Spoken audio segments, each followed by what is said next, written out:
your beloved Boss Mike Cervera.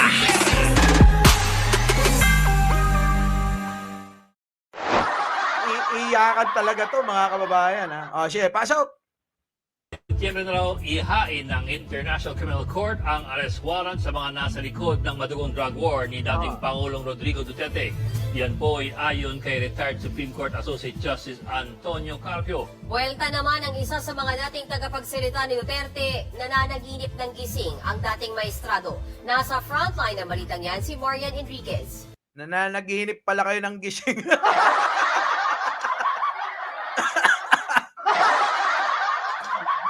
Sabi, nananaginip daw ng gising si Justice Carpio. Di ba? Pero yung sabihan mo nananaginip ng gising si Justice Carpio, ang dami na ng palatandaan. Di ba? Ang dami ng palatandaan, no? Na si Digong at iba pang mga kasama ay yayariin na nga ng ICC. Ay, nako, yari na kayo, ha? Oo, ICC, pasok! Sa susunod na buwan na raw, posibleng ipaaresto ng International Criminal Court o ICC ang mga sangkot sa madugong war on drugs ni dating Pangulong Rodrigo Duterte. Yan ni retired Supreme Court Senior Associate Justice Antonio Carpio sa panayam sa kanya ng political analyst na si Richard Heydarian. I think the day of reckoning is coming closer because what I'm hearing is that a warrant of arrest will be issued by the ICC sometime in September. Hindi binanggit ni Carpio kung sino o saan galing ang impormasyon, pero mukhang hindi raw pagsasabay-sabayin ang paglabas ng arrest warrant. Hala ka! Ha? Kasi alam nyo, pag walang apoy, walang usok. So, ibig sabihin, may umusok, may apoy. Diba? 12-1. Naku, Marites Espiritu. Eto na, mga kababayan. Etong mga DD-shit, sinasabi nila, naku, kalokohan lang yan. Panaginip nyo yan. Diba? Panaginip nyo. Ano sayaw? Ba't ako sayaw? Dapat si Derek, pasasayawin natin si Derek yung tuwagan ko.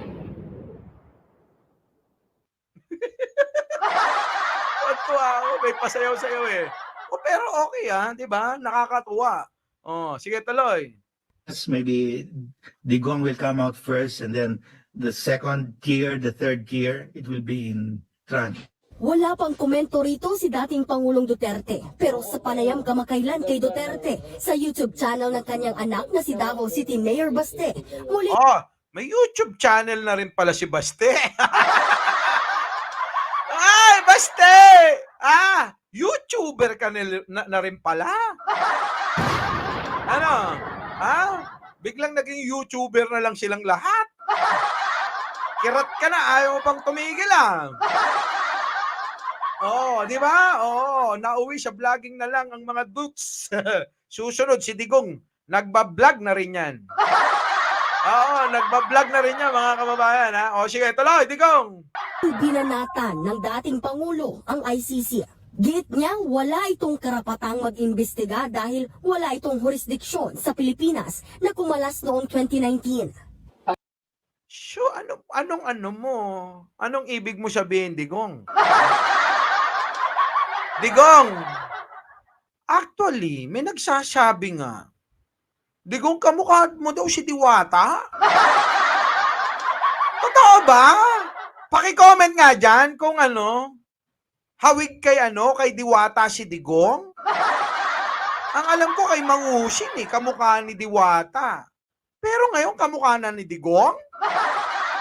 Si Digong, pasok! Ano na pinaglalaban ni Digong? ICC,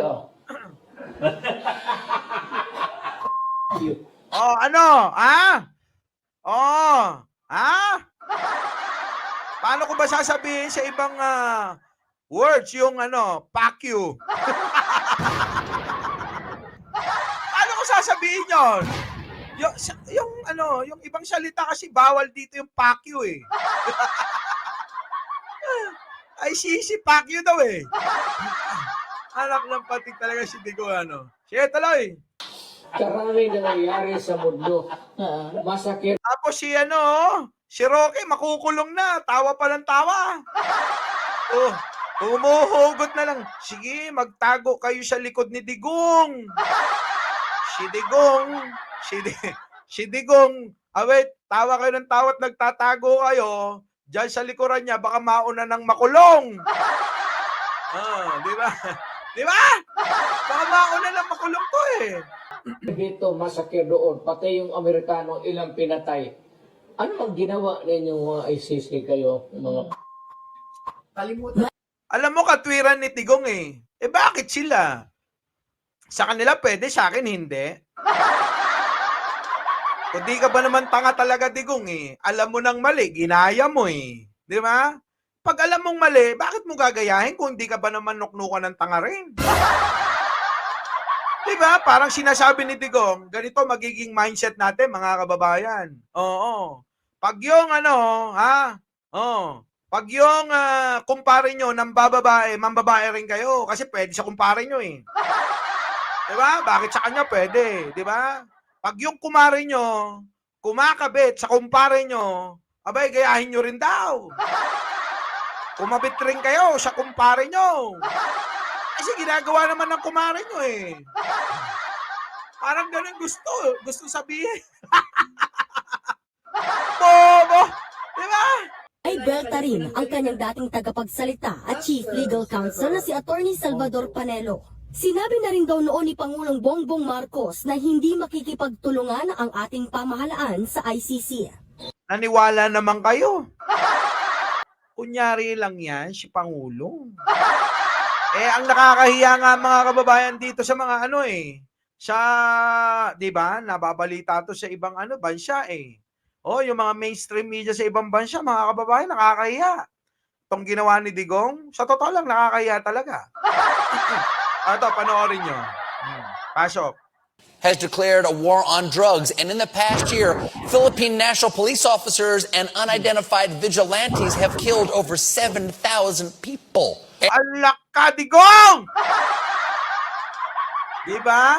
Kita nyo, balita sa ibang bansa.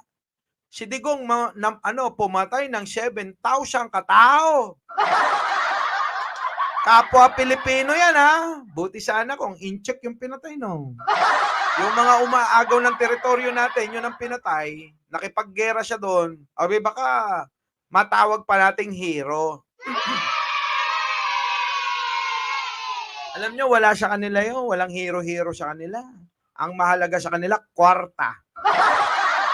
Kwarta talaga ang mahalaga. Sige, tuloy. And Duterte, when he was a small town mayor, he claims, I used to do it personally. I'd go around with a motorcycle looking for trouble. I was looking for a confrontation so I could kill. Can you imagine what it was like to live in that town? Quick, call the cops. The mayor's here. Totoo nga naman, tatawagin nila yung polis. Kasi nandito na yung berdugo. Nandito na yung mamamatay tao. Tumawag kayo ng polis. Nandito si Mayor. Papatay na naman. Can you imagine what it was like to live in that town? Quick, call the cops. The mayor's here. Diba? Tinatawanan ka, Digong, Matapang ka lang daw sa kapwa mo Pilipino na walang kalaban-laban sa'yo. Diba? Sa totoong buhay, takot ka sa mas higit sa'yo. Puro ka lang dakdak, salita, wala kang gawa. Para ka lang batang namamakyo. Oo! Habang nasa, nasa terrace ka ng bahay nyo, tapos yung kaaway mo nandoon sa kalye, sa kalsada, tapos pakyo ka lang ng pakyo. Parang ganun lang si Digong no? Balik natin to. Our Justice Carpio is daydreaming. Nako! Salvador Panelo! Sorry naman, nadoble lang eh. Hindi ko sinasadya, alam nyo naman bulol ako minsan. Di ba, Mike Cervera, ang dami mong mga fans, puro DDS, gusto kanilang kukuha. Oy, nako. Oo. Mali sila. Kung ako lang. Di ba? Kung ako lang kinuha nila, pinalit ako kay Maharlika at saka kay Banat Bay. Di ba? Wala na, finish na laban. Di ba?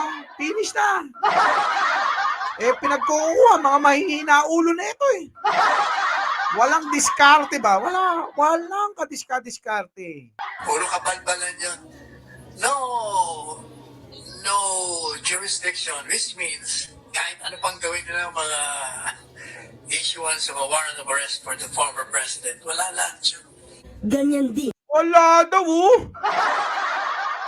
Wala daw. So wala, Wala Wala Sige, tuloy natin, wala daw eh. ang sinabi ng dati ring tagapagsalita ni Duterte na si Attorney Harry Roque. Well, araw-araw ay day of reckoning. Kasi lahat ng biktima ng drug war, ito pwede maghain ng kaso dito sa Pilipinas. Sabi mo nun, makukulong yan Si Roque, alam nyo to, no? Ito ang dakilang bading. Ay, sorry, hindi bading. Balimbing. Balimbing. Hindi bading yan. Wala kayo ebidensya bading yan, ha? Wala kayo ebidensya bading. Huwag kayong ganon. Bading kayo ng bading kay Roque. Wala naman kayo ebidensya. Tuloy. Sabi naman ng Presidente Duterte, haharapin niya lahat na may reklamo dito sa hukumang Pilipinas. Siguro, panaginip na lang yan ng mga detractors ni Presidente Duterte. Ayon naman kay ICC Panaginip. Eto, may sagot sa'yo. Roque, di na tayo. Break na tayo. Kanina lang tayo bati. Oo, ha? Ngayon, break na tayo. Dito na lang ako. Oo, sa tunay na babae. Ha? Hoy, Roque. Sasabi mo na yan. Break na tayo. Dito na ako sa tunay na babae. Sige, pasok. Duterte. Ayon naman kay ICC Assistant to Counsel Attorney Cristina Conti, kung maglalabas man ng arrest warrant, posibleng hindi raw ito ipaalam sa publiko. Hindi pa paalam. Alam niyo yung hindi pa paalam? Parang magnanakaw sa bahay nyo na bigla na lang susulpot para kuhanin yung inyong mga gamit. Kila Digong, ganun din. Parang bigla na lang susulpot ang mga taga-ICC para kunin si Digong. Di ba, mga kababayan? Ganon ang gagawin nila. Hala. Hindi pa paalam kasi baka biglang tumakas ito. Our beloved Boss